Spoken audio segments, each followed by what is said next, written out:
That's better. Where'd I go?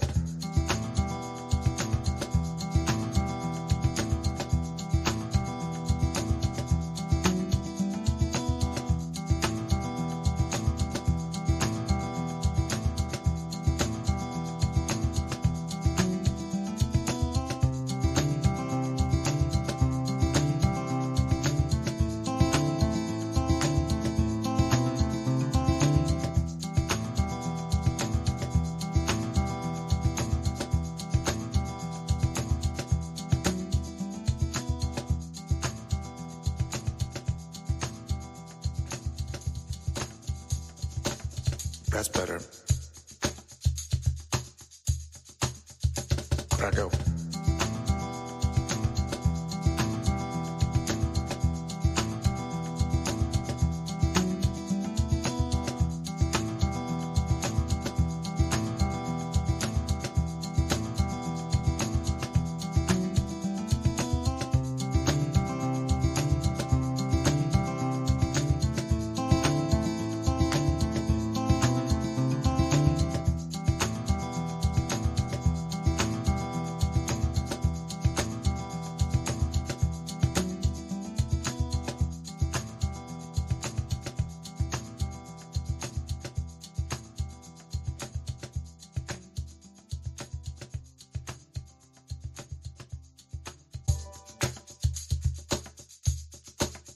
That's better. Where'd I go?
On sale for only $9.99 ebook or printed. The first reviews are in. Here's what they're saying. They Call Me Charleston is a complex and beautifully crafted piece of storytelling. Diramar notes. In the distant future, the fate of our world will be decided by the actions of one family. Get yours now. Link is in the chat. They Call Me Charleston introduces us to a brand new world known as the Forever Now universe. The character's depth, the vivid storytelling, and the exploration of celestial realms contribute to a captivating and thought-provoking tale. Diramar notes. Get your copy now. Bienvenidos mi gente and everyone across the world. It's a new edition of our live show, The Week. Do you guys want to have a laugh? We have the great guest Paul Chato hanging out with us. We are going to blast the People's Choice Awards. Sure, why not? Rachel Zegler, Pedro Pascal, winners. Also, 2 thoughts on comics coming in and trying to do their thing. This week, Judge a Comic, Big Brown Dad, and Latinos pronounce wackiness. Hilarity ensue. Pues vámonos, here we go.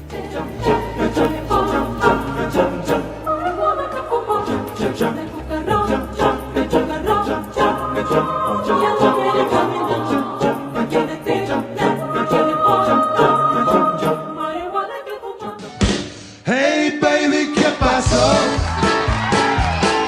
Thought I was your only vato. Hey baby, ¿qué pasó? Won't you give me one beso? Mi esposa ya se fue a Tamaulipas y por eso lloro. Oye, baby, ¿qué pasó? I thought I was your only vato. What's happening, everybody? My name is Polly. This is the Latino Slant. It's the week. It's Monday, and absolutely nothing happened this past weekend. No salacious tweets, no bad films to discuss or talk about, nothing. In fact, we're done. This stream is done. Or is it? Oh, we got a fun show for you guys today. We got a compact show, a pow show. So I'm gonna bring in my guest within like 5 minutes right away. I want to do a couple things before I get to you guys, and one is I want to say hello to people in the chat. The early comers got a good lively crowd. We have members of the channel, friends of the channel, new people. If you're new, you're old, all that good stuff. Please comment now. Smash the like. You can even smash the dislike. I actually would respect you if you hit the dislike. That would be a lot of fun. Let's say hello to people indeed. Here we go. Lord Thoth indeed. Member of the channel. Toxic Dust. What's up? Red French. The Mexican Iron Man. Archie. Penny, member of the channel. Darth Plato. Love you, Darth. What's happening? Cyfax. What's up, local? Sins Corner. Karen Owen. Got a great crowd here. Darth is here. Even Darth Scipio. Indeed. Nice. And speaking of Mexican Iron Man, he comes in very early. He's been a member for 34 months, and he says, at least on this channel, I have a safe space where I will not be called a YouTuber.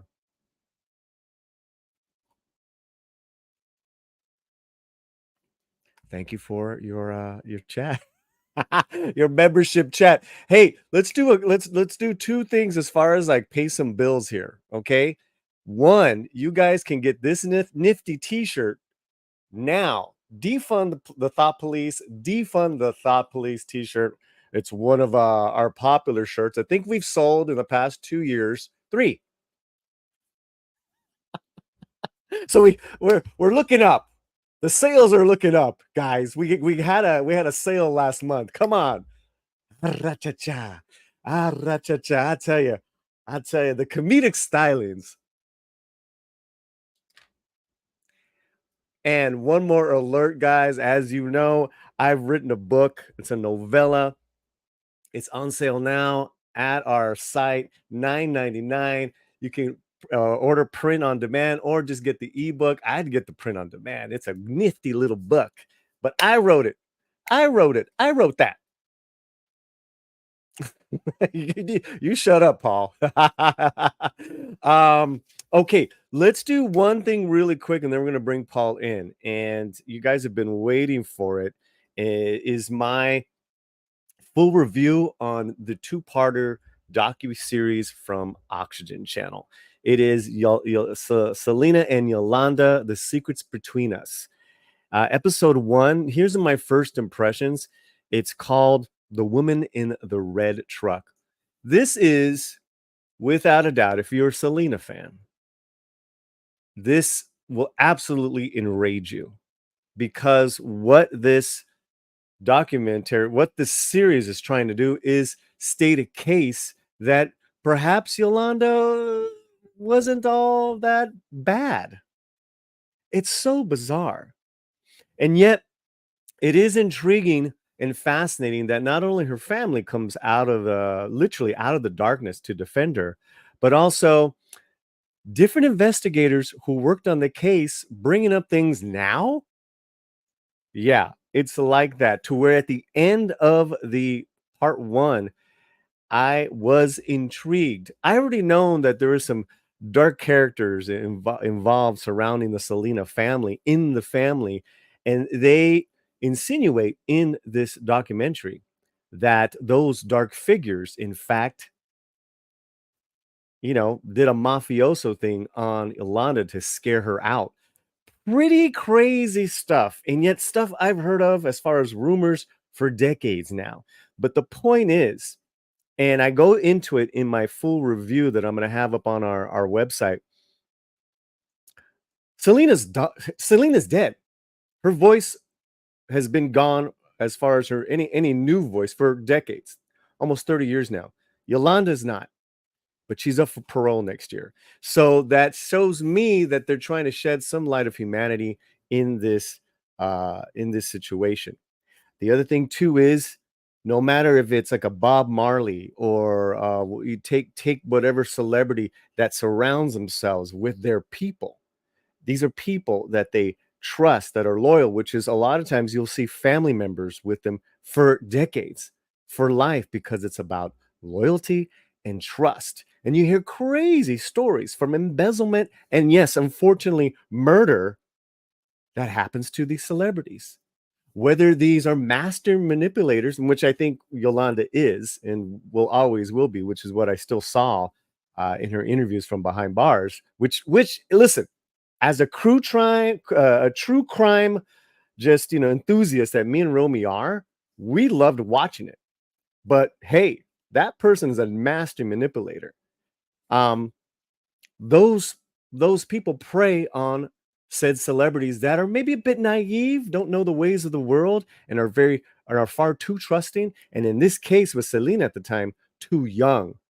So yeah, a lot of I would say a lot of great layered. It's done very well.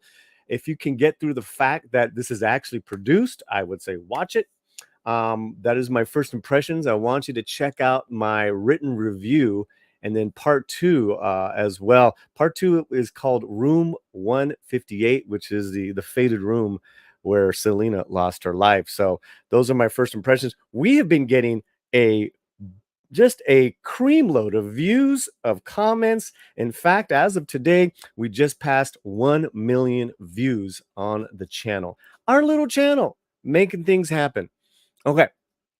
All right. I'm going to bring in our special guest, and we did have one more membership chat. Brandon, the anime guy, he's got a great channel. Check him out. He's been a member for 8 months. He's been a member for a lot longer, a Latino since the beginning. Hola, amigo. Gotta drive. Enjoy the show. And as always, keep your slant fuego, fuerte, fuego, fuerte, fuego. Fuego. And deja esa parada, siga. Fuego. That's a badass song. You guys know that song from Bomba Estéreo? Fuego. Look at this guy. Speaking of fuego, let's just, why are we waiting? Why are we? I thought I would get my Latino on. Show a little bit of hair. That's all Sir, I've got. I'm sorry. Let me just say, this is a safe space for gringos to make bad jokes about Latino Absolutely. people. How are you, dude? I'm good. I'm showing my doing? Corinthian leather. Don't be butting that shit up. I don't want to get the 2 women who are watching this show too hot. Hey, yeah. So, pleasure to be here, Paulie. Yeah, I'm I'm the same as Paulie, but without the ee. Yeah. The same. One and the same. Same without the ee. I'm just Paul. You know, we did a great video on your channel the other That the was last. great. And it was well received too, let me tell you. I saw that. I saw that. And you know, I was thinking about conversations with different people. And you know, some people are like, you know, why do you feel like you need a Latino to come on and talk about this? And it's not that it's necessary. It's just a different conversation. Oh, yeah. And why not? Why not? Absolutely. I man. will say though, mostly Yep. because of you, I have a fairly nice Latino following, and people keep saying, you know, for a gringo, you're okay. Well, I've been meaning to ask you this. You are Jewish, correct? Yes. Are Jewish people considered crackers? Technically, we're not white. Because we also have a cracker-free zone here, where we do Good. all crackers are and Caucasians are welcomed here on the Latino I side. know. And in fact, Paul, You hang out with Chris Gore. It doesn't get much whiter than that. some of my favorite Latino actors are crackers. Boom. And correct me if I'm wrong, people from Spania are not are considered white, aren't they? It's such a weird thing. There, you know, And people I'm from not trying to make I'm not trying to get controversial about this, but no. It's a different type. It's a different type of white meat. Latinos come in all different shapes, sizes, and colors. Mhm. And even people in Spain are very ethnically mixed. Catalan. Catalan, you have the Basque, you have the Moors, you have so many influences over the last. Oh, for sure. Just like Mexicans. Mexicans are just a newer breed, right? We've only been around for about 500 years, but you have an incredible mix of people. Yep. But That's you what it have is. a mix that includes the indigenous who were there. Yes. That got mixed in with the Spanish blood when they came. I mean, that's a normal thing. And Black and Asian and German. You know, a lot of people don't recognize that or don't know about it. But our first Mexican president back in the 1820s, Vicente Gutierrez, was at least, I think, either a quarter or half Black. Wow. Yeah. Have you had your genetics done? Do you know whether you've got any indigenous blood in you? I assume I have. I have not done that test. I can tell from my grandfather that side, on my father's side, that our indigenous runs deep, runs very strong. The gene's very strong. I'm lighter than my dad. My dad is lighter than my grandfather. My grandfather's very, very moreno, very dark. You know, beautiful man. And him and his brother served in World War II. My great uncle was a hero in Battle of Manila. So we have a wonderful. Our family has a wonderful history in the States. And you know, my 20s, I dug deep to find out where different parts of my family was from, because it was important to me. See, I grew up on the west side of LA, completely different from East LA. Yeah, day and night. I've been there. Right. So my mom just never liked East LA. As soon as she could, we got out. I would think I was 5. Yeah. And this is in the 70s. She had great foresight, and she created an amazing life for me on the west side and my sister. And her boss, you know, God bless Walter Fletcher. He was part of the Kindred you know, Hebrew Mahalo. cult? Huh? Hebrew cult?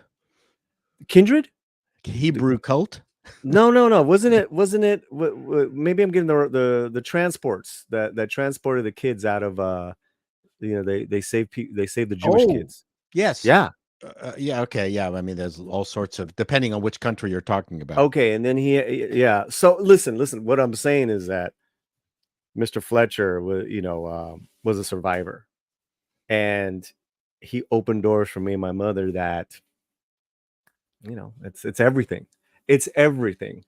And I don't know why I went there. I don't know either.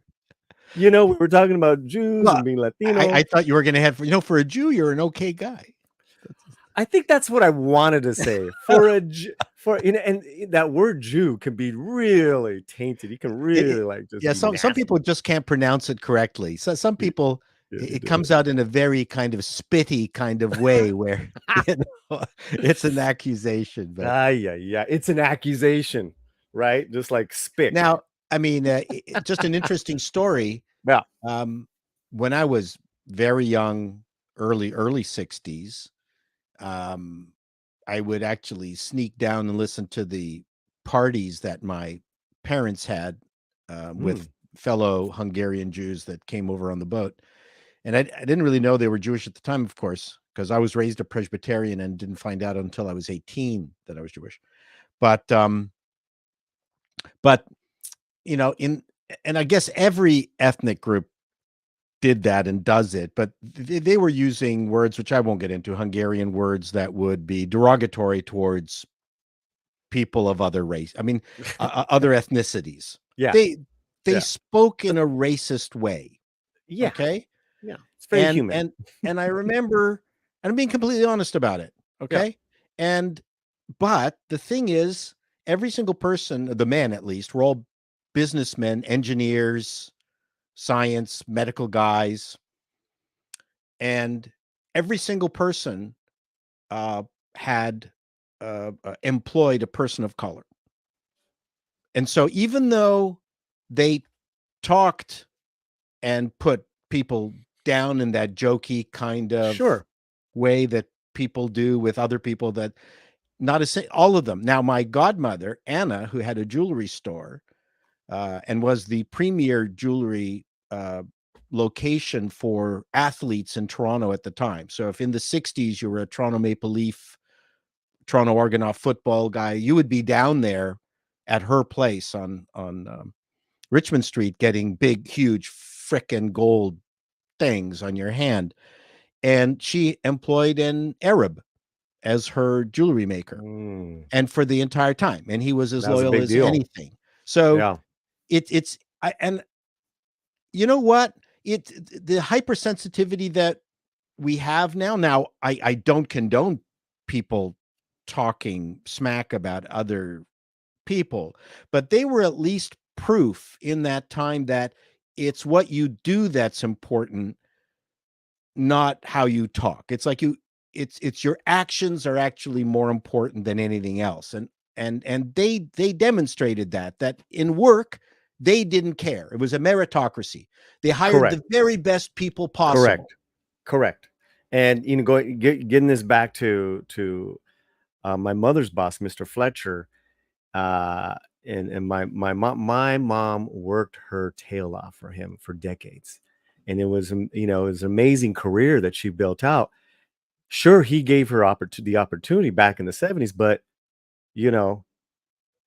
she proved it. And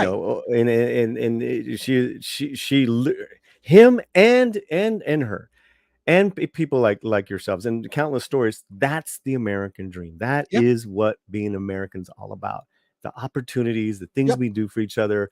And I think people kind of miss that time where we can just be not PC and all that stuff.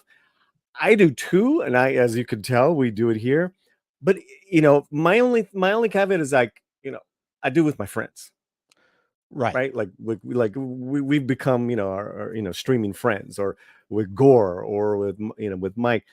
We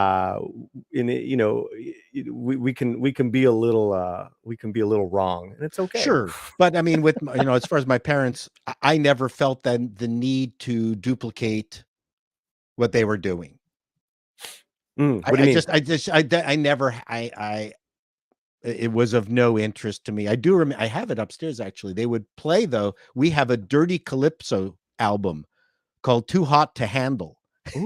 from the Bahamas. And it's got the only lyric I can actually say on your show is I kiss her hand, I kiss her feet, but I left her behind for you. Okay, did you just change words there? No, Okay. I kiss her hand, I kiss her feet, but I left her behind for you. Gotcha. So I mean that's kind Yeah. of, I mean, and calypso of the time was very raunchy of the Yeah. Well, 1960s. calypso is the act of sex. It's like rock and Yes. roll. It's like, Yeah. calypso time. How low can you go? And but You know what oh I'm my saying? God, the Do songs the on there limbo. got very raunchy, and my parents would play it every time they had the friends over, and I would crawl downstairs and That's and awesome. hide behind the banisters on the stairs and listen to this stuff which I didn't understand. I'm plugged in, but I have vinyl of some old school Belafonte and Oh, other mambo vinyl that I got a couple, like maybe 2 months ago. wow. Really cool. Really cool. Yeah. Okay. Anyways, I think, we're much more modern in some ways, but then also we've gone retrograde with people being scared to death of saying anything and then getting canceled for the dumbest stuff. And Right. Rather than finding out, just like we have, not that I want to get down this rabbit hole, but we have a fan fest where people are freaking out over Gina Carano appearing, and they're having they're trying to collect not surveys, Signatures and all that and stuff. people to ban her and everything else. And this one person, I said, why don't you go to the fan fest, meet her, talk with her, and find out what she's actually like as a human being. I'm not talking to that Nazi. And I went, you've just missed an opportunity to mend a fence or something, or to understand that she's a human being. And I wrote, I said, you're afraid to find out that she's actually a nice person. That's your fear. Because deep down they know that she is, or that they could be wrong. Right. That they could be wrong. So they don't want to be wrong though. Nope. So I don't want to get poisoned. I don't want to hear la la la la la la la. Let's go to the march. La la la la la. All right, we're here with Chato for an hour. Then we're gonna, how you got about an hour left? Yeah.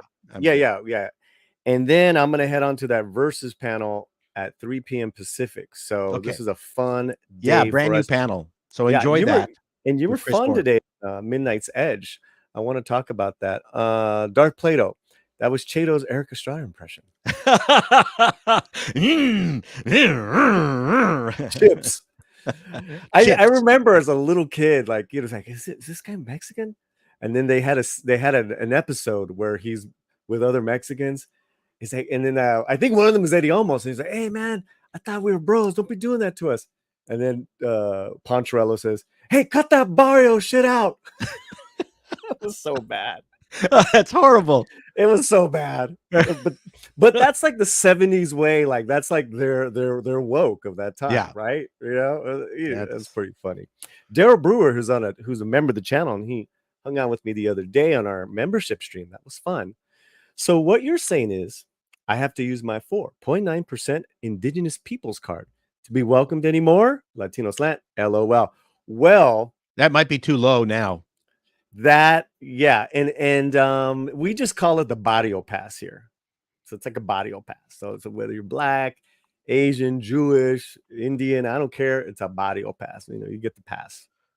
What's really funny is the Latino people I've met who are mixes, depending on the percentages, never make a big deal out of it.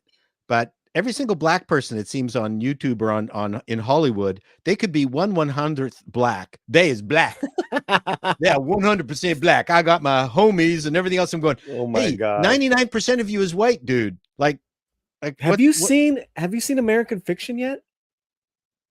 No, I've been told about it. Oh, I'm dying for you to see that because they play on that. They poke at the Hollywood black tropes. Everyone's fantastic in it. But it's so funny. It seems that it's the black community that if they're 1/1000th, or actually it happens to the indigenous too. We've got a lot of pretendians. That's in fashion right now. That's in fashion. So that's in fashion right now. Because or even just casting authentic indigenous actors is very in fashion right now. Yeah. And what is their acting pedigree? It's usually nothing. That's what really chaps my hide. Is that these people are in fact not actors at all, which here in this house we widely respect, but they're, maybe they're from another profession and they're activists. Like, you know what? Be proud of who you are. And there's that one woman from The View, the lawyer, who turned out to be a good chunk Spanish, and her family had slaves, and she freaked out. a lot of us do. She went, Right. didn't like it because she No. actually played on the reparation side of the Yes. thing. She got LeVar Burtoned. Yeah, I didn't know that was a verb. We make it a verb here. We're Mexican. We throw shit out there, see whatever works. God damn it, this has been a fun show. I hope you don't get canceled. Yeah. Sin's Corner, people like that don't want to mend fences. They want to burn bridges. Oh, yeah. Yeah. No, that's true. Coming from someone that's dead inside. Sin's Corner's dead inside. So, yeah. What were we going to talk about? Oh, we were going to talk about Stuckwell and we got a couple of them. Let me do one more. And I got a new thing to talk about too. I just watched a couple of episodes of the Netflix show One Day at a Time, the Cuban version. Oh God, Rita Moreno. Oh, God. Yeah, and Justina Machado. Yes. Mexican Iron Man for $5. Member of the channel. Hey. Get your super chats in now, guys. Give me some super chats. Give me some money.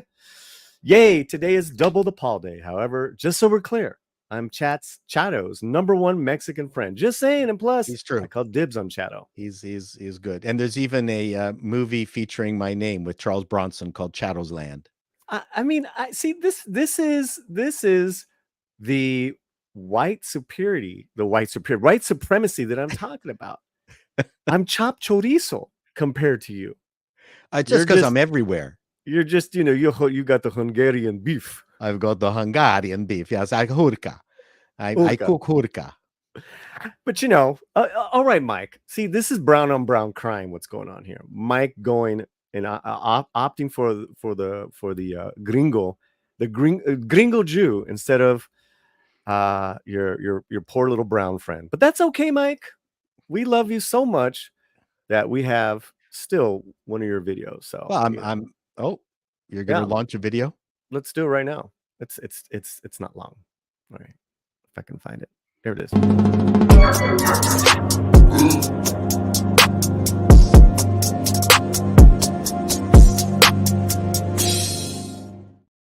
Paul, let's get into some news.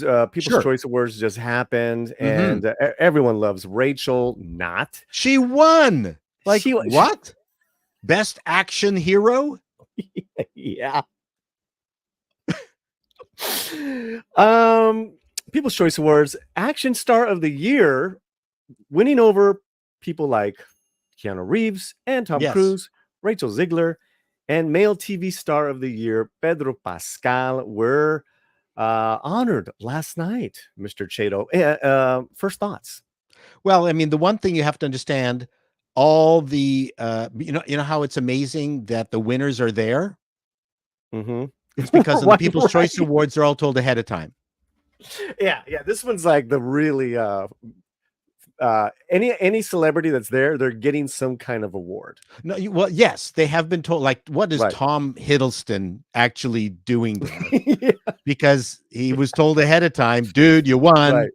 Right. Please come. Like, what the fuck would he come to this thing? Pretty please. Yeah, pretty please. So please. That's the importance of this show. But it is interesting from a sociological perspective, especially as we're discussing why movies are working and why movies especially are not working these days. This is more indicative of what Hollywood, as gimmicky and as silly as this is. If you go through the list of movie and TV award winners, you see a trend, where you see Rachel Zegler, you see Barbie, you see that America Ferrera. Like why? It's because she was attached to the movie, not because of her performance. That's what's important to the people, to the kids who are voting on this stuff. it's a really, really neat litmus test as to just, where things are going wrong and where things are going right. I was actually I was actually surprised that Only Murders in the Building won Best Comedy compared to much younger skewing. Oh, and Selena Gomez won. Yes, That's why she is hugely popular. That's correct. Well, and that's a thing that I think circles in our fandom can't stand, is that the fact that Zegler, Pascal, they actually have tons of fans. I mean, right. They have a lot of fans, guys. I mean, right, and but that's what they're voting. The fans are voting for the people that they're fans of. Correct. Yeah. Correct.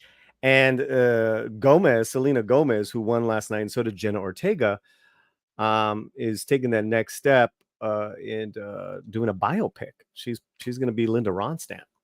She'll be good. I mean, she's a great singer. Well, I think it's a good step. I think she's learned a lot from Martin Short and Steve Martin. Yep. So I think it makes sense. But here we have the yeah, go ahead. I was just saying, people were crapping on Selena Gomez on Only Murders, and you know what? I thought she did a great job, and you could tell from that the different takes that they had where she was puffy and not puffy. I mean, she's suffering from lupus, I believe. And she's fighting her way through that while doing the show. And they're talking, oh, look how chunky she is. Well, fuck off. I mean, just leave her alone. She's charming. She's really cute. She held herself up really well against the other two guys. No one should be complaining about her performance in that show. That's all I have to say. I'm sorry. Well, she's an executive producer on the show. She creates a lot of projects. Yep. And obviously, she's gotten better with every season. Yep. It's a great little role. Yeah, like you said, she's got lupus. She's very honest with that stuff. Yep.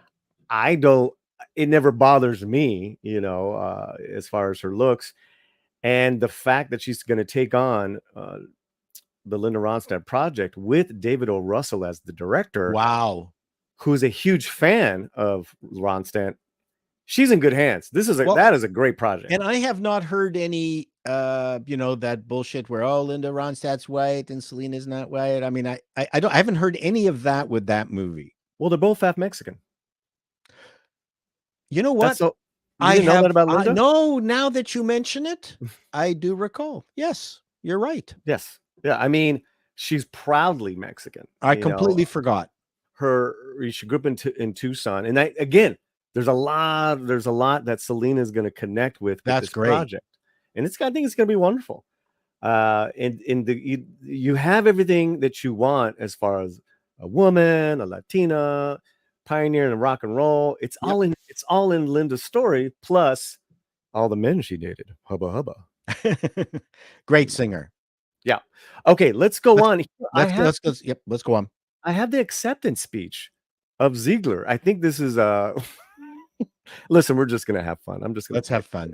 Here are the nominees for Action Movie Star. Action Movie Star. And the people's choice is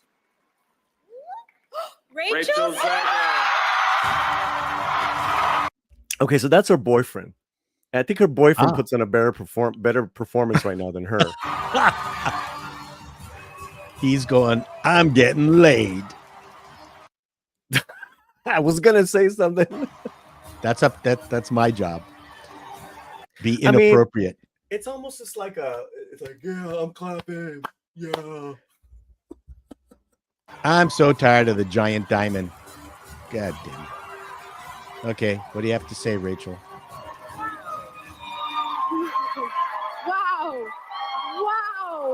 Oh my gosh. Oh my God, where's the batteries in this thing?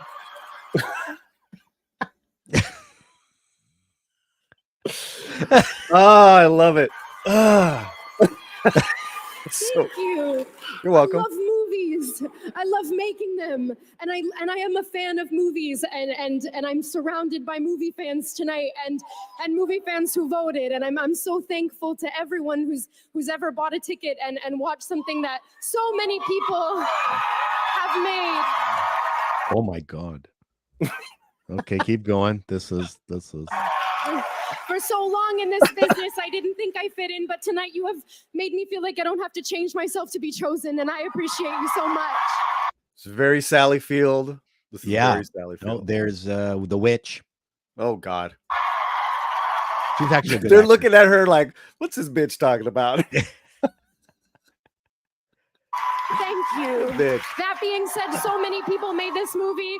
I just want to thank Francis Lawrence, our director, Mark Hefka won tonight, Nina Jacobson, our producer, my A-camera operator, Dave Thompson, because everything that I did in heels, he did a couple steps behind me attached to a gigantic camera. I want to thank Tom Blythe, who was the... Okay, why don't people like her? What's going on here? They don't like her online? Are they complaining online? No, I mean, like, what's your feeling after seeing this? I gotta open the door. You know what? If this was my only experience with her, I'm fine. I mean, she's a brainless actress. That's fine. I mean, these people are. She is meant to take on roles. That's her job. Yeah, I heard she was okay in the movie, but she wasn't. Excuse me, she wasn't in it very much. So I don't know what kind of action she did in it. I didn't see the movie. I saw the movie. And how much screen time did she have? She's in it. No, she's in it. Okay, she's in it. I actually thought she was fine, and she sang a couple songs, and she's an incredible singer. So I didn't have a problem with that. I don't know about action. The only thing, she like ran away from, rocks being dropped on her, and she didn't run very, very well. So, it just, look at, yep, she's excruciating. She's unbearable. I don't know. I don't find that she's got what I call the royal jelly, that kind of magic that would cause me to want to see her. Okay. Jennifer Lawrence, I think, has it, that I see her and I go, okay, that she's obviously has that star feeling to her. Zegler was horrific in Shazam 2. Like, oh my God. I thought, wow, really? Which she was horrific in which one? Shazam 2. The second. Oh, the Shazam. whole thing was horrific. Yeah. No, that was not a good movie. Yeah, that's not a good one, because I'm just gonna riff on that. Sydney Sweeney's Chi-Chi's were fantastic in Madam Web, but she was horrible. You didn't even see it. Boy, did they hide her? Did they hide her chest? That's what I hear. Let's. Oh, you didn't see it yet? Let's hire a woman with a fantastic physique and put her in a potato sack. Yeah. Well, yeah, it's kind of weird too, because she's a teenager, and they're all teenagers, and yet, well, anyways, here we go. Tom says, so it is the award for the least amount of action in an action movie. I don't get it. Hey, Tom. Haven't talked to you in a while. Right. It's been what, a minute? Yeah. Deleted scenes. Remember the channel. This will drive me to drink. Yep. That's what Ted Kennedy said to Mary Jo Kopechne. Oh, Chappaquiddick. Yeah. Boom. How many of your viewers will get that? I mean, you got to be at least over 50. Like, easy. I get it, but I'm 53. But you are a well-read person. Hello. And in regarding the LeVar Burton, yes, she got. I can't, sick lid. It's $10. Well, sick lid, $10. Got the. That was power. worth it. Good for you. She got Kunta Kinte. There you go. Right. Boom. That deserves a bigote. That deserves. I agree. Bigote. The bigote. Thank you for that super chat. That was a very rich super chat. Yeah. That was fantastic. We'll just put it up one more time. More like it's not me. This is. I blame this on Fletcher Williams. He's producing the show. He takes full responsibility. Fletcher. And Fletcher's just so busy in the back that we can't hear him. I like the numbers, as if I've shot them, and those are the values that I've been getting every time I'm getting them. Well, listen. Thank you for the super chat. Let's give you this.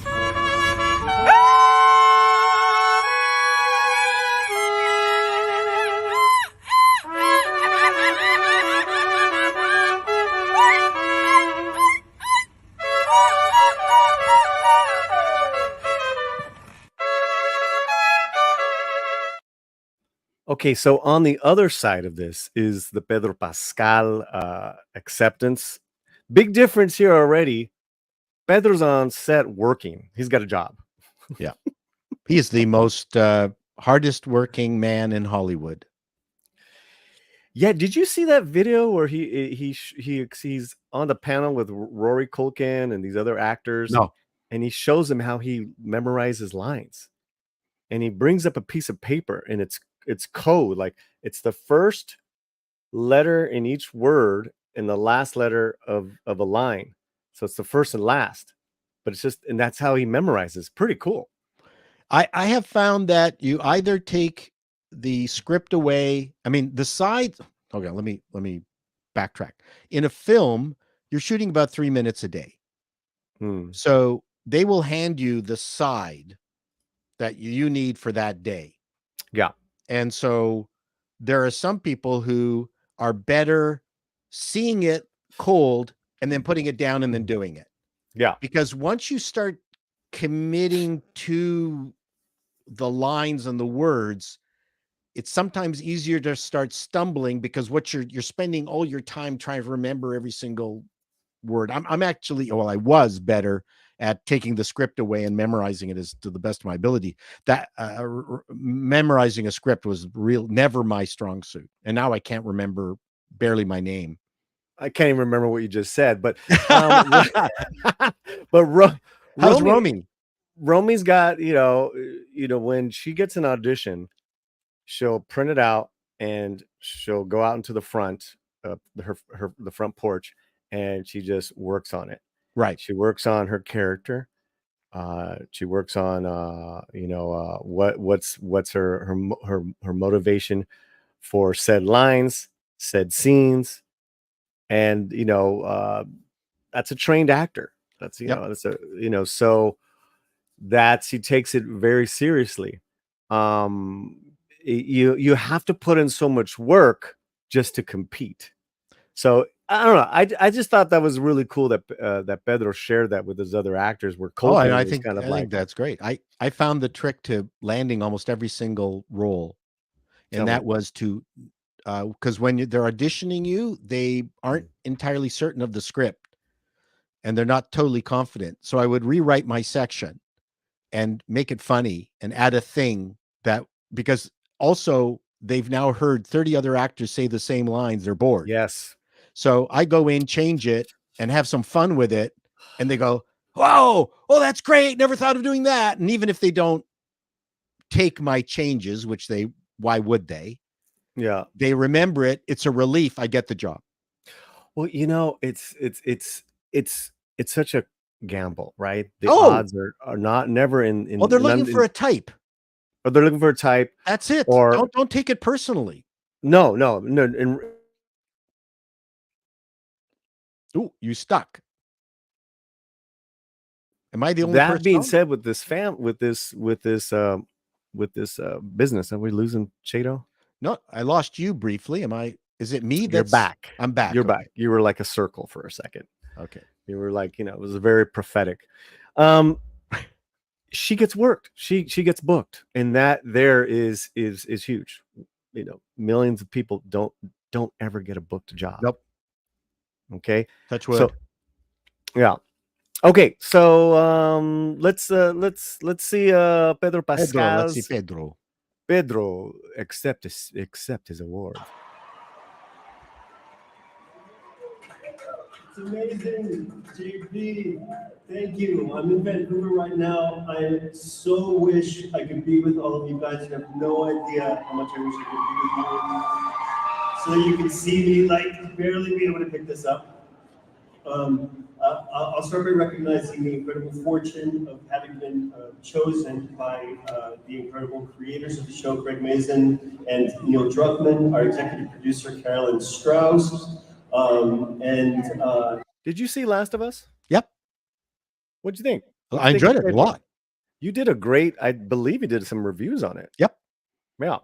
Yeah. I really enjoyed it. I thought it was extremely well done. Yeah. People wanted to really hate on it, and I refused. Yeah. I mean, listen, I think I marked this. there's so many reasons why, from overexposure to he didn't stand up for Gina, for he's this, he's not this, is that. It's I don't get this selective outrage. Why are people outraged at Pedro's career, or they just like him in said Latino role, but not as Reed Richards? Who cares? Who cares? I do. You do? Well, it's the Latino slant, so I lean into that. No, I mean, like, he's an actor. He can memorize his lines. He can hit Right. the marks. Yeah. He's going to be fine as Reed Richards. Yeah. He's certainly going to be better than that stiff they had in the very first one in 2005. Ion. Oh, yeah. The Welsh guy or whatever. Yeah. No, I just. Hello? No, I think I'm skipping here. You know what? I just saw that my Wi-Fi was bugging for a second. So, who knows what's going on. And then people in the chat are saying that I was skipping. Yeah, I mean, listen, going back to the chat, and I love and respect our chat. It's like, he's not Reed Richards. I mean, I'm not going to sit here and make an argument for or against. Yeah. I think he's an incredible actor. I can't give an opinion until I see it, guys. Yeah, I think that's fair. And I think Lord is coming from that OG comic book purist. You're never going to be happy with most of what Hollywood's going to give you, period. So, yeah, Jennifer Lawrence as Sue Storm would be good. I think Vanessa Kirby's gorgeous. Yeah, she's going to be great. She's going to be great. Okay, so all right, that was that. Now, what's next on the slate? What's next on the slate, on a slanted slate? People's Choice. Generative. Okay, well, let's go. Let's get your thoughts, because you guys were racking it up earlier with Tom and Midnight's Edge, Chris Gore, in regards to this. What's this gentleman's name? Chris Stuckman. Criticize this. What is your thoughts on what this gentleman says? Because he's got a big platform. Yeah, he does. And he's been at it. He's been at this game for a while, from what I read. I've never fought. I don't know who he is until this happened. I watch his reviews regularly. Okay. It's just another data point in terms of whether something might be good or not. I don't think he is. I think he's a very even-handed reviewer. He has a lot of background. He's done independent films, but he's also a real collector of films. It's clear that he watches a lot of them, and he's a fan of films. He's not a dilettante in that regard. He also plays video games. And then he put out this video where he talked about how Madam Web is, he's not going to criticize it because every movies are hard to do and they're a huge amount of work, and he's just not going to bother to crap on it because there's enough people crapping on it already, which that I kind of agree with. Like, why bother adding to the noise? At least he came up with something different with regards to the movie, which is something I try to do all the time in my channel. That's an honest take. That's an honest take. From what you just told me. So he just, he said, if you want to, I mean, I'm paraphrasing, you want to watch negative reviews of Madam Web, there's lots there already. But I disagreed with his weepy presentation in terms of, movie making is hard. It's arduous, but it's exciting. It's tiresome, but energizing. And you could be collapsing on the ground in the evening, but then you roll in the next day and you're in makeup, you're just completely charged up. I mean, it's there's no, your batteries are fully charged, you're ready to go, and you're going to expend all that energy by the end of the day. And I didn't understand. So it's hard, but it's not difficult. So I didn't understand his use of the word hard as if we're supposed to feel sorry for these people, all of whom got paid extremely handsomely. Yes, they have egos. None of them want to be in a stinker. Like, that doesn't help your career. Although this movie, apparently is so bad that people are actually feeling sorry for the actors. So I don't think it's going to hurt anybody's career. This is not going to bring anybody down. Okay. But I disagree. Go ahead. Like, Go ahead, please, it's all Chato. about good movies. If the solution to bad movies is make a good one. So that's an honest take, right? As far as like, hey, I'm just not going to add to it. That's just mine. Like, right. I get it, and I've done that a few times. Just as like, you know what? Why am I going to do a whatever?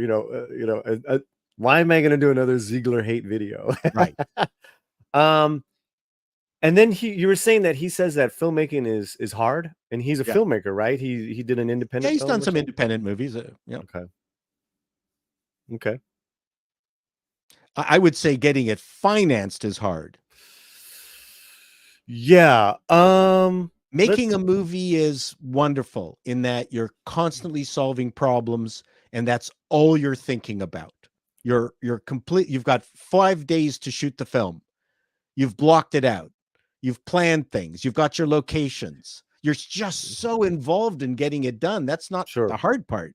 The hard part is getting it financed. I'm going to wait and talk to you about that. Did he say at any point, hey, don't bash on the film? No. He's just like, this is just me. Yeah. And he did say that he did say that he didn't have experience with doing big Hollywood movies. It's a different type of freedom. It's a different type of process. Yeah. It's a different thing. We know from experience what kind of pressure, I call it the executive notes. Executive notes are the absolute most horrendous thing that you could hear. Well, a friend of mine has sold his documentary, and even he produced it. It's done. He all on his own. That being said, he's like, I am so bogged down with red tape of it, just the red tape. That it's amazing that anything gets through to because it's with a reputable distribution company, and then you're going to see his documentary on Amazon and Apple. Oh, fantastic! Congrats! Pretty amazing, pretty incredible. And he did it independently, like it's already made.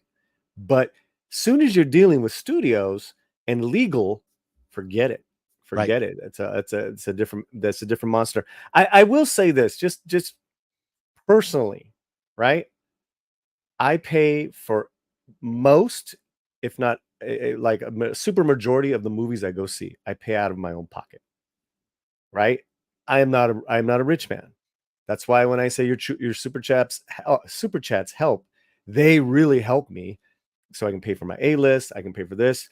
When I do get early access or I get invited, I let the viewer know, hey, Chris Gore invited me to this. I don't know what, right? Boom, boom, boom. So that gives me liberty to love it or not love it.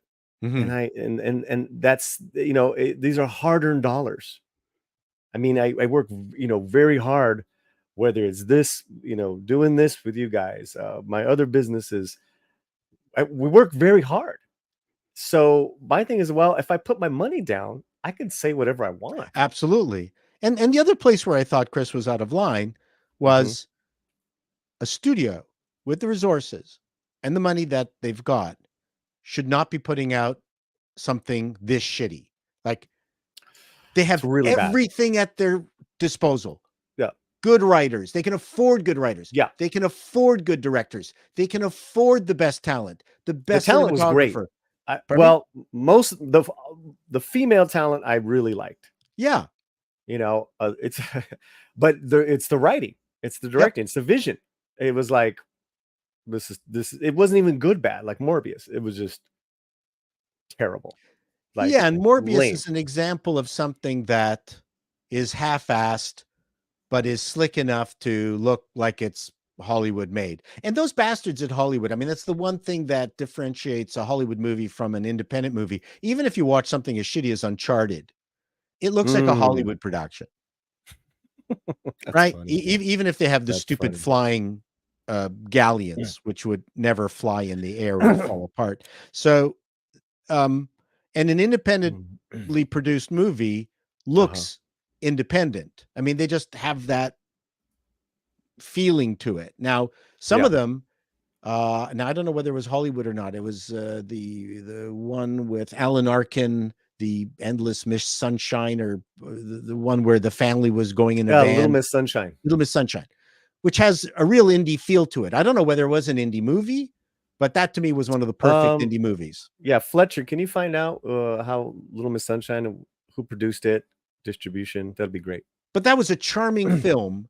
Great film. Absolutely fit an indie mold. Yes. As opposed to some half-ass science fiction thing where, oh my God, please, I 90% of independent science fiction movies I can't handle. They just interesting are horrific for me. Yeah. So my thing was, you guys were talking about it, and Chris was saying that making movies is not hard. I completely disagree. I was, it is one of the most difficult things to do. Like, yes, you have to have discipline. Discipline is not an easy thing to practice every day.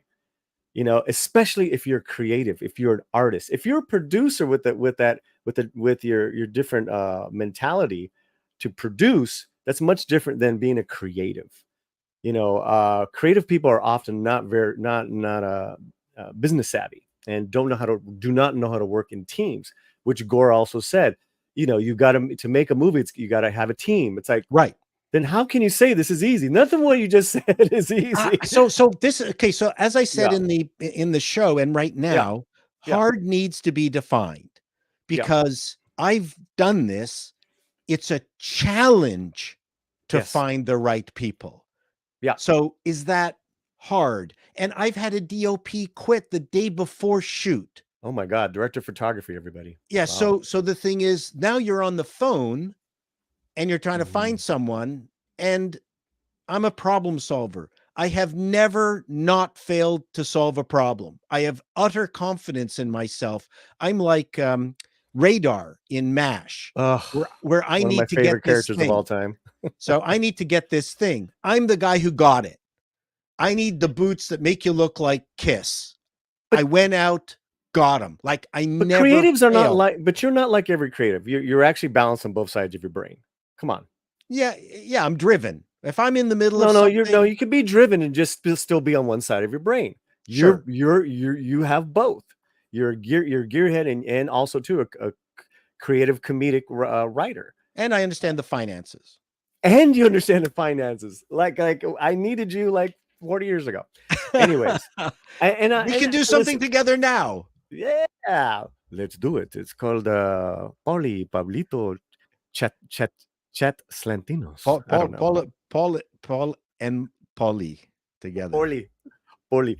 As we walk down some street and things, explosions behind us. Because Gore was saying it's we have to define hard, because I for one believe this is one of the hardest businesses to just compete in, guys. I'm not talking about just because you join SAG, that doesn't mean employment. It's actually sometimes you lose a lot of employment because you are SAG. If you understand that, you know what I mean. So we can go back and forth, but this is back to Stuckman. I think that's a great question, though. Defining hard. I think he was a bit flip. Well, I mean, that's Gore being Gore, and that's why I love getting into it with him, and because I think he does that too, just to get more conversation going. Which I mean, flogging a script for 2 years and getting a no every single time you have a meeting, is that hard? It's crushing. Very well put. But what's funny is if you do it, and then that's just part of the journey. You don't put it into the hard column if you succeed. It's hard while you're not succeeding. Do you understand what I'm talking about? I do. Because this is a That's why it's so psychotic, this business. Yes, yes, exactly. You're exactly right. Yeah. And see, and I listen, God bless you all. God bless you all that have not dabbled in this business and yet say, well, my boss does this and I have to deliver. It is not the same. No, it's not the same. Your example, it's true. It's true in that business world, right?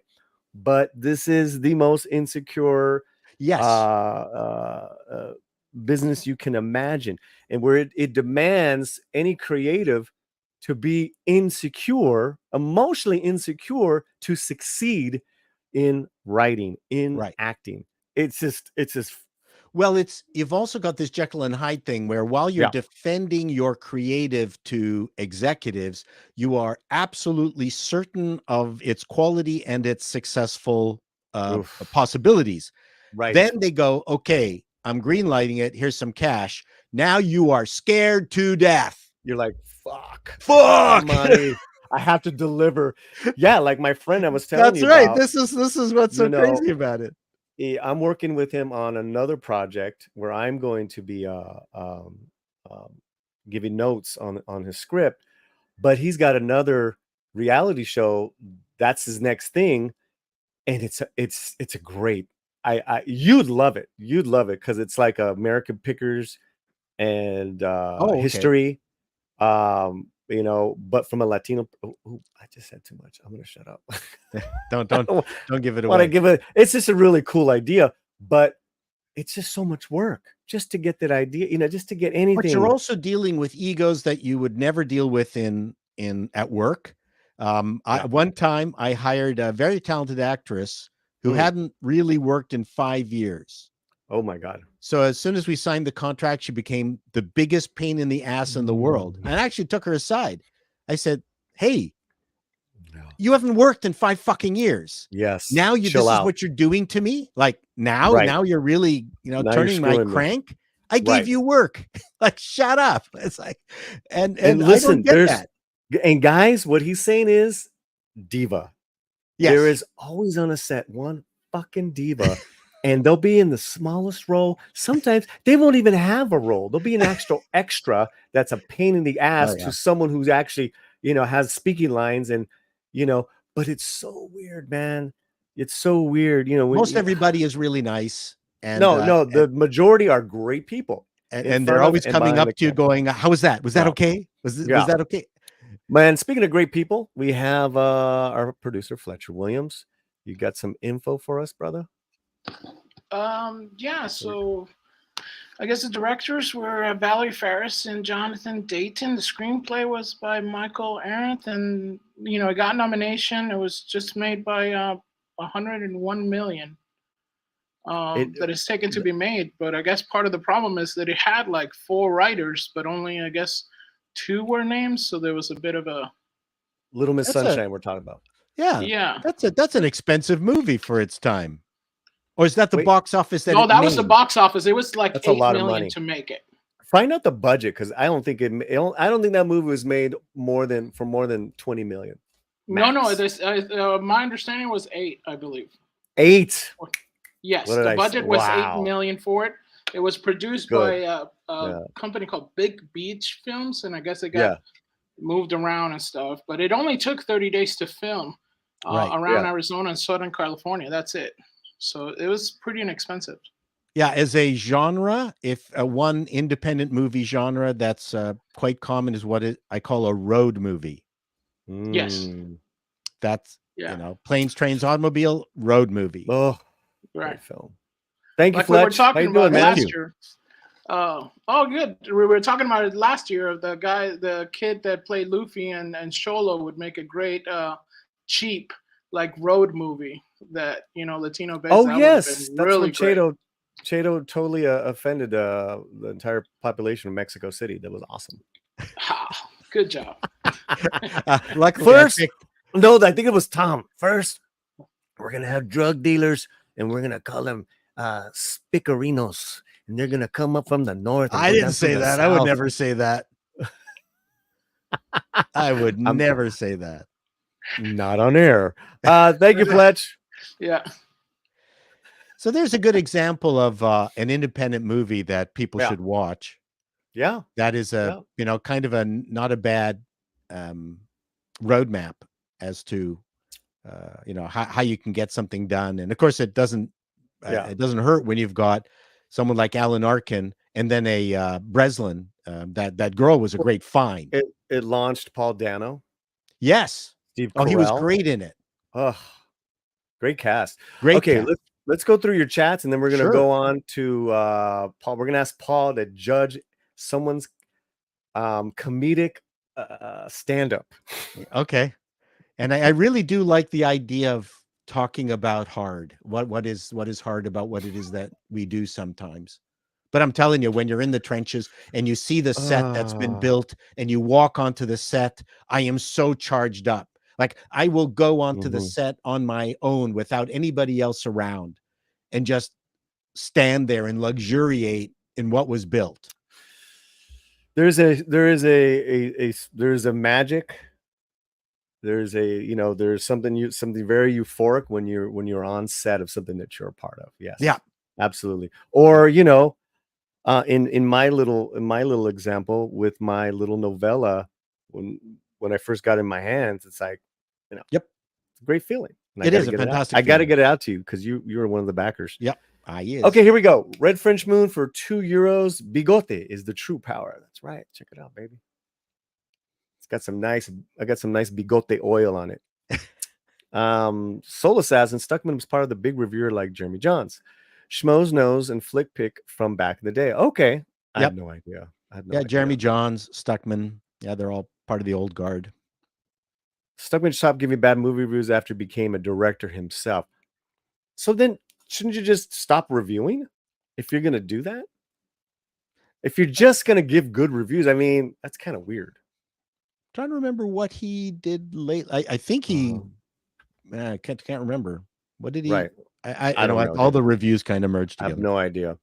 Stuckman's been cool with me, and a few times we've spoken. But if he can't review bad movies too, then he needs to find something else to do with his channel. Yep, that's ultimately true. Yeah. Christopher Moonlight, who produced an independent sci-fi film, won an award. I've watched Stuckman. I loved his. His I loved. I don't know what it is. It's okay. It's called Quantum Terror. I actually have it here. Oh yes. I saw the interview you had with him. Oh yes. I love it. It's fantastic. Where's your anus? Your quantum anus. Quantumania. Quantum anus. A Christopher Moonlight production. Hey, you could clip that. Clip it, fool. I don't hate him, but don't buy his take. It's like saying you shouldn't complain that bad food if you can't cook. Now that's silly. And then there's people who are entertainers around their reviews, like Rex Reed is one. I channel him often if I'm feeling bitchy. Justin Channels, Stuckman is the most widely viewed person giving reviews while on Ambien and on all of YouTube. That's the background. Little emotion. Very nice. Very nice. Sporky News. What's up, Scott? I love you too, buddy. I've been saying that I never forget. It goes like this. Making movies is an easy part. It's the audience that has to sit through them. Yeah, Chris, making movies is not fucking easy. What are you guys talking about? Yeah. Okay, go. If you want to put on your iPhone and get actors, okay. Even then, you got to write a script. Are they the right actors? I don't know what. That's work. What is hard? What is hard? Assembling everybody and getting a date to get it going. That's the hard part. Once you're going, as a filmmaker, he should always be able to find something good in them. He should put in the effort. All right, let me get to the super chat. What's better, Citizen Kane or Casablanca? Ooh, that's interesting. Wow. That's not a fair question. I mean, what do I enjoy more? Wow, Casablanca is more of an adventure film, and you get friendships in it. There's friendships in it. Well, Citizen Kane has the friendship with Joseph Cotton, and which he turns on. The relationship with not Michael Rene, relationship between the two main male characters, the policeman and Humphrey Bogart, was just, I think, was more enjoyable for me in Casablanca than anything in Citizen Kane. Yep, I'm right with you. Thank you for the super chats. We love them, we appreciate them, and yes, we do. And thank you very much on behalf of Latino, because of the Latino slant. And here are my little doggies. Oh, who's got their pajamas on? Oh, it's a slumber party. Oh my goodness. Oh, the slumber party time. Look at, oh, get it, baby. Oh, get it, boys. Oh, that's a very nice. Oh, get it, baby. Get it, get your pajamas. Who is that? Very handsome babies with the pajamas. Paula here, back with the pajamas. Those asking, my little boy, Mr. Butters, is doing much better. He's been ill, but he is on the mend, doing great. I got Paul Chato back with me in about 30 seconds. Tina Guzman. The studio want to make money, but greenlight bad scripts. The writers aren't good, but they keep using them. It's asinine. I mean, I can't argue that, Tina. I cannot argue with that. Nomi, what's up? Is it hard to not lose your mind from frustration on set? I mean, on set, let's bring him back, Mr. Chato. Is it hard to lose your mind from frustration on set? That's kind of a different scenario. You're thinking like when something goes wrong, when you're trying to problem solve on set. I've been lucky that I've never encountered a situation where I just wanted to walk away and go, these people are dickheads and assholes, and I've had it. Right. When you're directing, you're just too busy solving, because every day's you're solving problems, because you go, okay, this entire scene that I've blocked out, well, we don't have time anymore for it, so it's going to be a single shot, like no more multicam. Here it is, just one shot. We're going to do it next. And there've been times where I've you do one take and I go, everyone okay with the take? Next. And actors especially freak out. Oof. Well, we're not going to do a safety take. Nope. Next. I only got a few more minutes left before I got to pay overtime. I can't afford overtime. I mean, I don't know. When you're in the middle of it, you're in the middle of it. Right. I can't think of how to describe it any other way. It's very rare that there isn't a chaotic problem that happens. Correct. So Nomi, you have to embrace the chaos. And the other thing you have to embrace, and one of the things that you learn, is that you cannot move faster than the slowest piece in the machinery. Oh, okay. So you want to like hustle and hurry, but if there's lights to be moved and maybe one person is slower than you want them to be as they're setting up the rails or something, you got to be careful that you don't get caught up in trying to get it faster by willing it faster. You kind of have to go away, accept the speed of the slowest individual or the slowest piece in this puzzle and wait. Find something else to do. Do yoga, read stuff, block things out more, relax, wait for your line producer to come up and go, we're now ready. That's the most important lesson you can make, because you cannot will a crew to move faster. And I think, that's fantastic. And to speak to that, I think that's why you hear of these directors, from Guillermo del Toro to Ridley Scott, where they work with the same team, for decades. Then that's why. Why? Because they're the generals and they know how to mass an army and get it done. Yeah, and the people who are working for Cameron know what's expected of them. Mm-hmm. Yeah. So I got a buddy who worked on he was part of the film the DP crew for Killers, and he goes around with the same DP crew, Ang Lee, Scorsese. I mean, those guys are amazing. Right. It was a beautiful looking film. You know, say what you will about the movie, but just killer. But it's always that same crew because they know their work ethic. So when something crazy happens, it's just like you said. Yeah. You know, which is also going to be difficult once they do. Nomi got all that love, and no super chat. All right, girl. All right, I see you. But let's have some fun. Chato's gonna judge. We got a comic. I think this guy is just starting out. His name is Big Brown Dad. I think he's going off the whole thing of being a dad. And I thought it'd be fun. Let's go. To judge his ass. Okay, here we go. Back it up. Oh, he's in a church basement. Great. He's somewhere. I think he's probably at a restaurant. That's a tough to do. I'm wishing him well. Second most popular tattoo for the homies is the Raider tattoo. All right, give it up for the Raider tattoo. I'm a fan. I'm no fanatic. Ask my wife, who's on TV this week? Dallas, New York, Atlanta. She said the season's over, honey. There's no games on. I said, games? I'm talking about Real Housewives. Is maybe getting the restaurant closed? Okay. All right.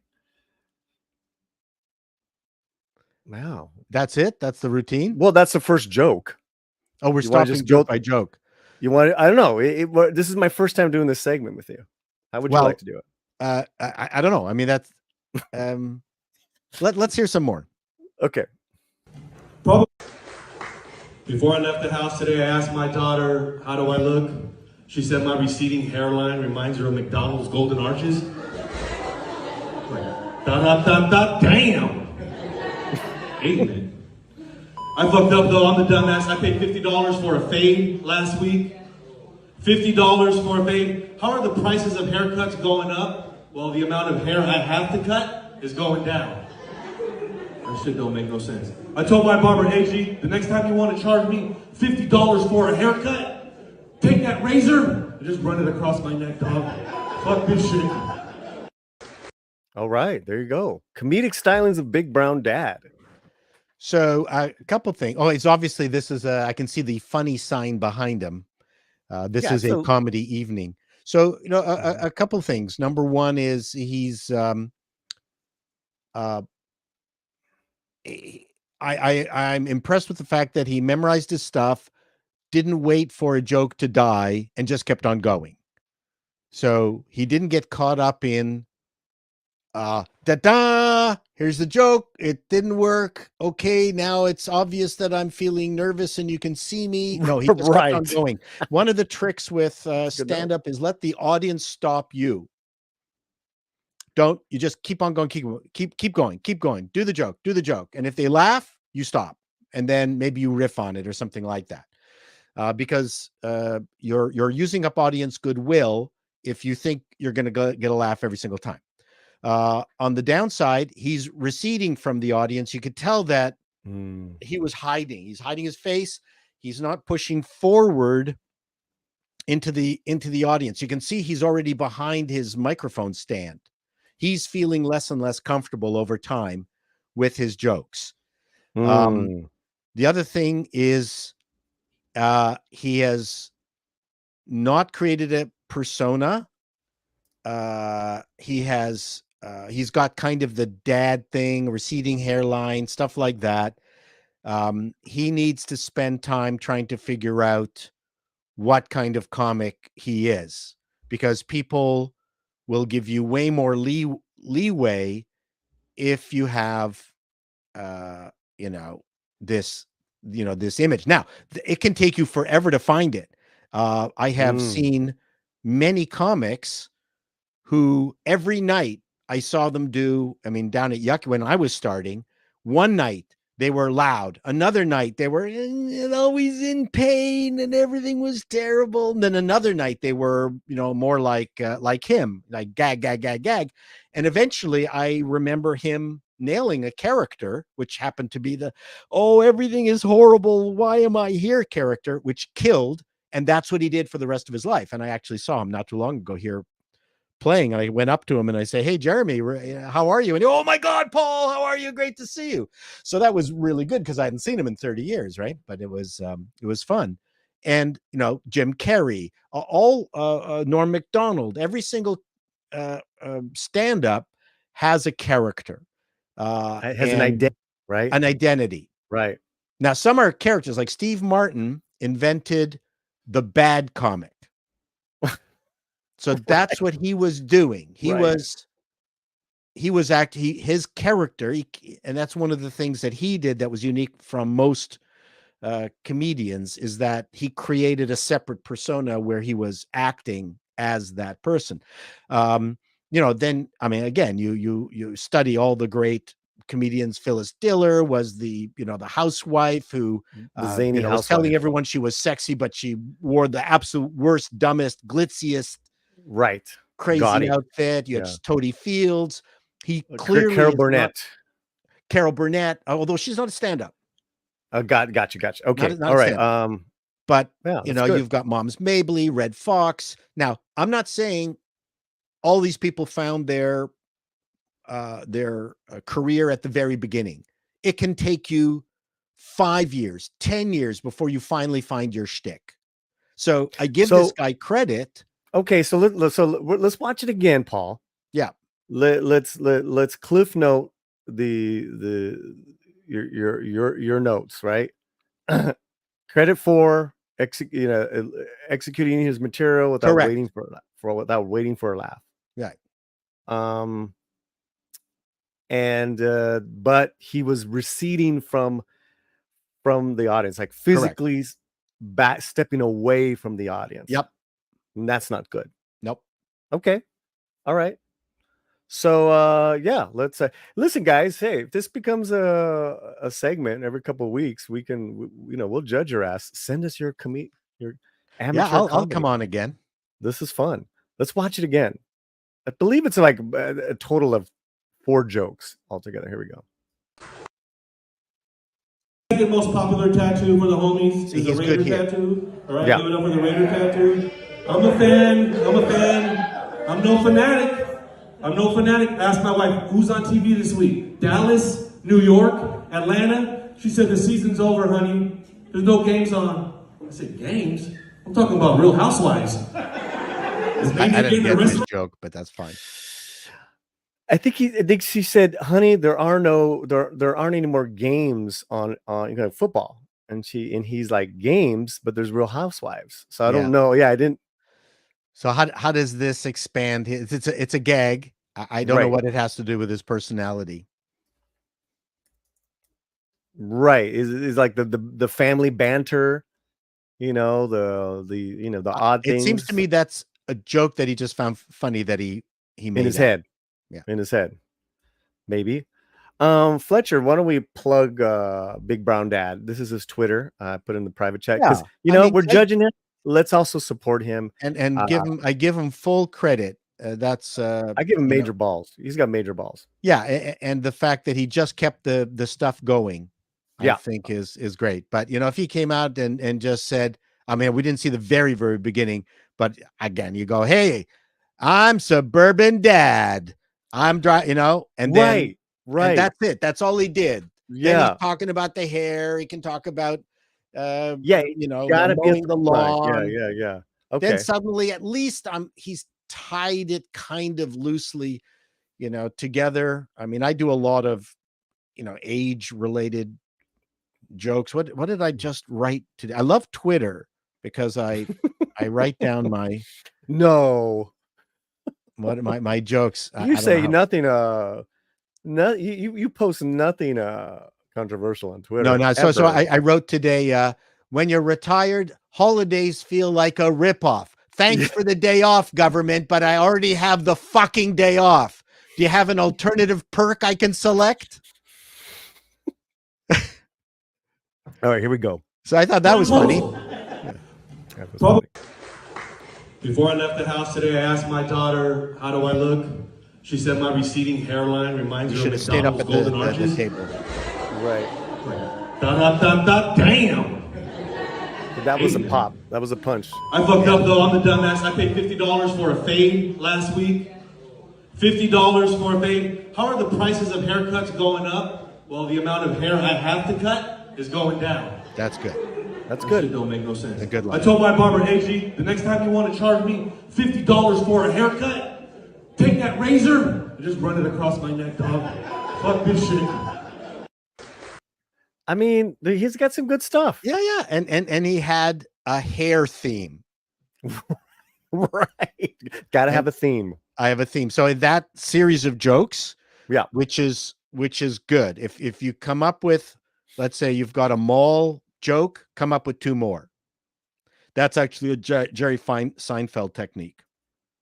I asked for a fade. He wanted to add hair.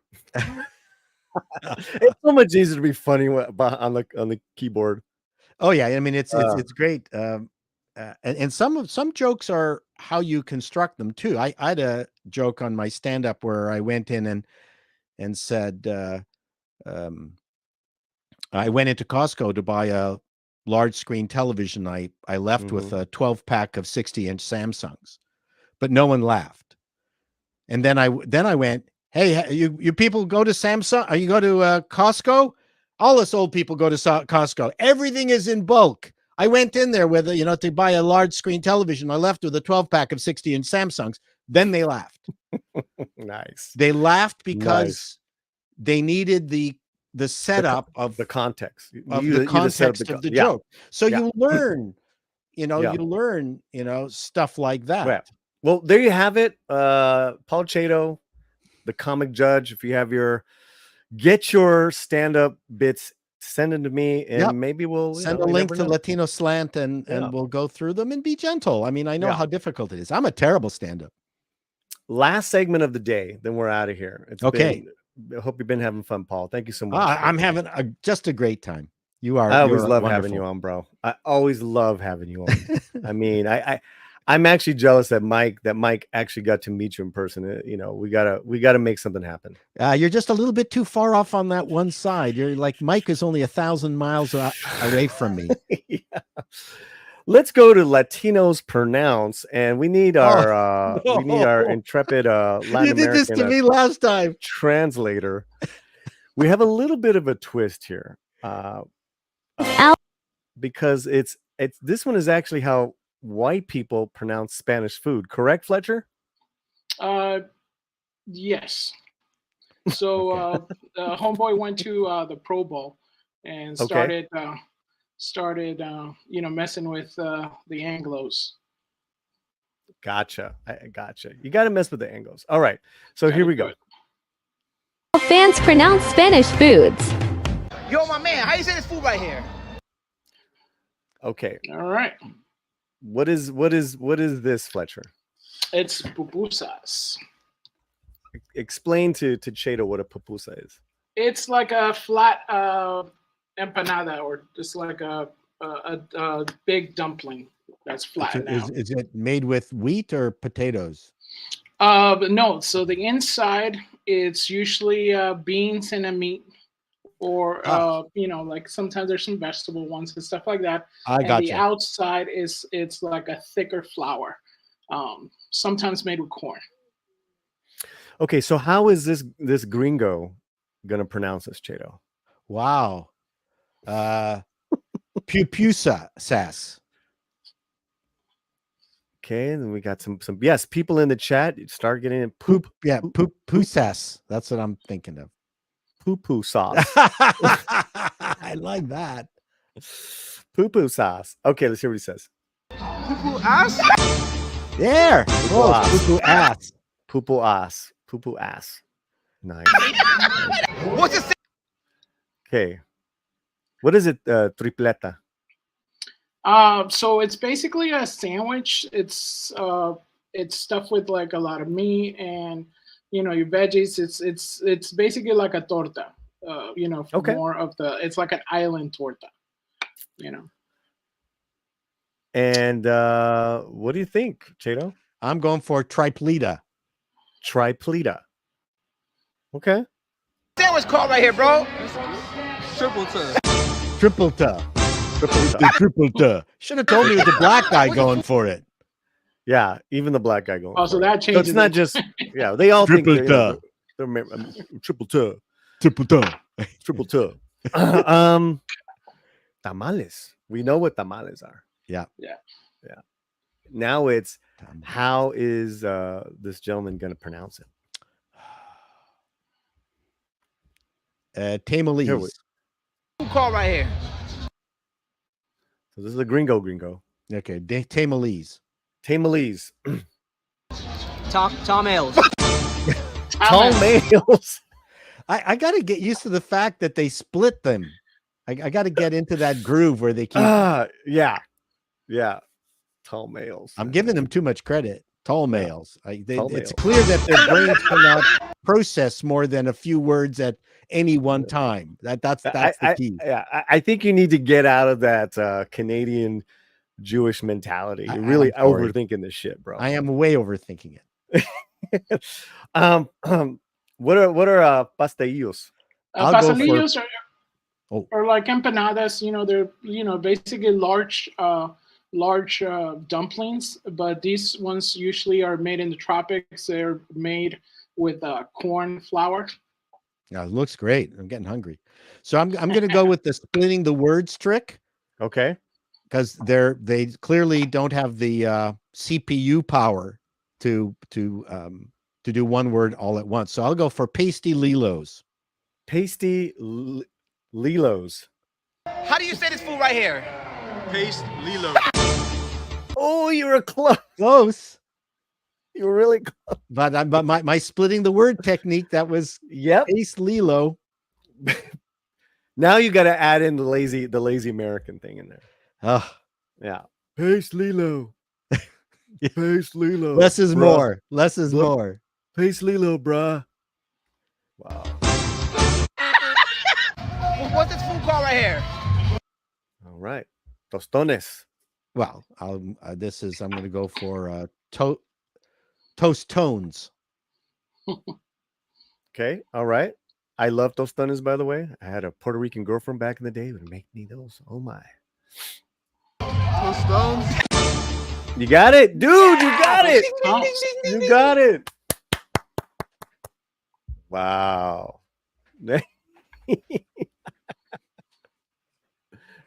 I used to be able. They used to work for me. Okay. You need proper Jewish thumbs. Oh, that's what it is. That's what it is. Toast tones. How do you say this type of pork in Spanish? This type of pork in Spanish. I've seen that before, man. I've seen that before. He's a homie. It's a brother. Yeah. Pernil. It's how you say it, right? How do you say it? Yes. Pernil. Pernil. So I'm gonna go. It's pork butt. It's seasoned and then deep fried. Well, I'm gonna go for pernil. Pernil. There you go. Okay, here we go. Muslim brothers can't eat that. That's pernil. Pernil, yeah, dude, you do too. No, I was close. No, oh, you don't know. Okay. Pernil. I don't know what pernil. Yeah. I had an infection.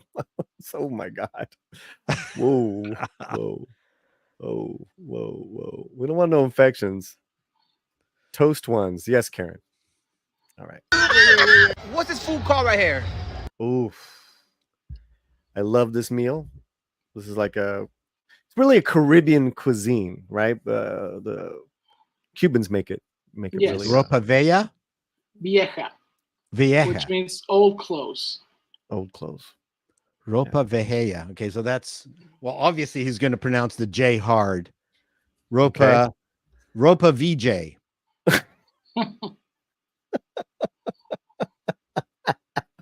Wow, monkey. Okay. Ropa vieja. Vieja. Well, I didn't get it. Vieja. What the? It's the Trump version. That my Vieja. God. I touched her Yes, Vieja. Vieja. It's great. I loved it. I love You it. gotta have it. Oh my God. How you say the Spanish food right here? Oh. Fletcher, what is this? Arroz con gandules. So it's basically rice that's seasoned with it's like gizzards, I believe. Oh, wow. Yeah, this is Latino. How did you get your Latino cred there with Fletcher Williams? Oh, well, it's part of the joke. My father's from Argentina, so. Argentina? I had a business Argentina. partner who was from Argentina. He almost crashed my business. I had to buy him out and fix it. Well, Anyway. he's from the far south. Where How'd you there's, like your new prez? Oh, I love Millie. He's wait, a little all right, crazy, but he's fun. He's a little crazy. Let's finish one. Okay, so how is he going to say eliminating this? a lot of the The government, most it's good. white-looking old man there is. Yep. Arroz con gandules. Arroz con gandules. Okay, here we go. Arroz con gandules. How? He got it right. He got it. He's probably Latino. Probably. He said it really well. Well, I think that's it, Fletch. Okay. Right? I think we're good. That was great. We have another video, but you know what? We're gonna call it because save it. Yeah. I do have some super chats that we want to read up.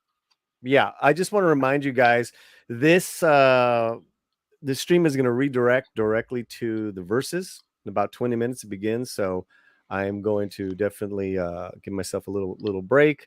But thank you to everyone in the chat. You guys have been amazing. We have some super chats. Let's go here. The Basco scenario for 5 Canadian dollars. I would start shaking like crazy when I did stand up in college. Turned into a joke. Crowd loved it and killed the nerves. In 5 minutes flew by. Wow. Yep. Hey, I think it's one of the most bravest things you can do creatively. Stand up. Jesus. Well, also in front of an audience that doesn't know you.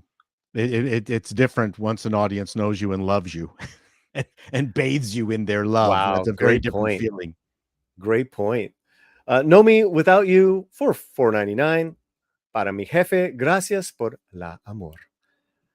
Well, if that's not guilting you into giving me some money, yeah, you're welcome, Nomi. I told Chris that he needs to change the name of tonight's show from Versus to Monday Night Threats. I saw that. Yeah, man. There's so many people on this panel. I'm like, what does he have in mind? I have no idea. Kind of scared. Versus kind of sounds like they're going to be confrontations, or he's going to put people against each other. I think so, man. I trust him. I'm just gonna. Oh yeah. Finally, Melvin, deeply member of the channel. Who is better, Charles Lawton or Peter Ustinov? Well, Peter Ustinov was less gay.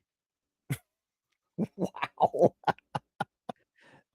Charles Lawton was a better actor than Peter Ustinov, but Peter Ustinov was a much better raconteur.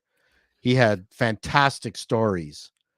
Kind of apples and oranges. That's a hard one. I'll go for Peter Ustinov only because I saw his story. He's a very good storyteller. Let me ask you this. Like, I think for me and for anyone, younger that would like to know, like, let's recommend a Lawton and a Ustinov movie that we could see. Charles Lawton, probably one of my favorite is The Big Clock.